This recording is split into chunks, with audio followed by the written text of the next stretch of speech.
Hey everybody, Brandon here. Tonight I want to talk about why does God allow pain and suffering? One of the deepest questions of the human heart is this: if God is so good, loving, and powerful, then why does He allow pain and suffering? Every one of us has felt this question, especially in moments of loss, grief, or even confusion. The Bible begins by showing us that suffering was not part of God's original intention.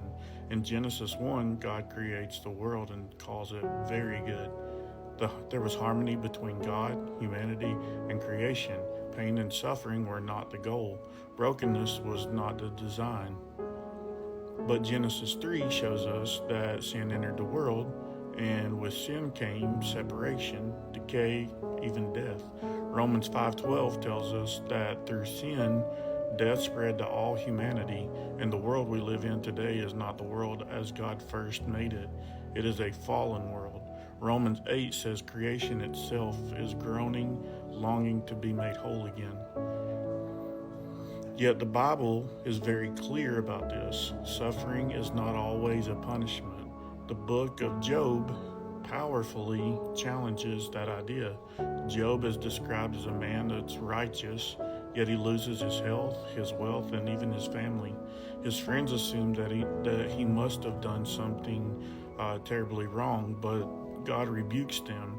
Jesus echoes this truth in Luke 13 when he says, "Those who experienced tragedy were not worse than those who did not." So where is God when we suffer?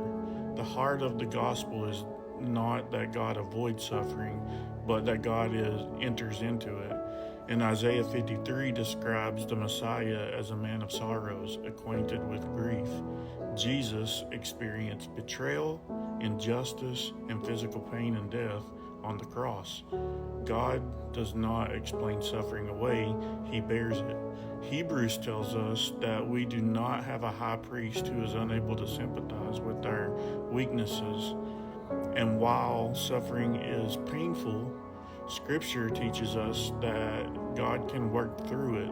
Romans 8:28 reminds us that God works all things for the good of those who love Him and are called to His purpose. That does not mean that suffering is good. It means God is so sovereign and so loving that He can redeem even what is meant to harm us. James 1 tells us that trials can produce perseverance and maturity in our faith. Finally, the Bible points us to hope. Suffering is real, but it's not the end of the story.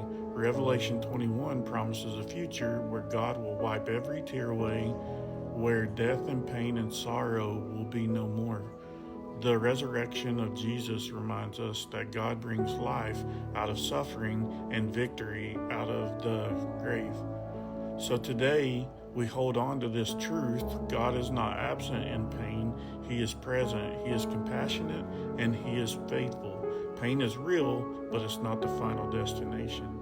So I pray for everybody who watches this. I love you guys, and I thank you. Everybody have a great night.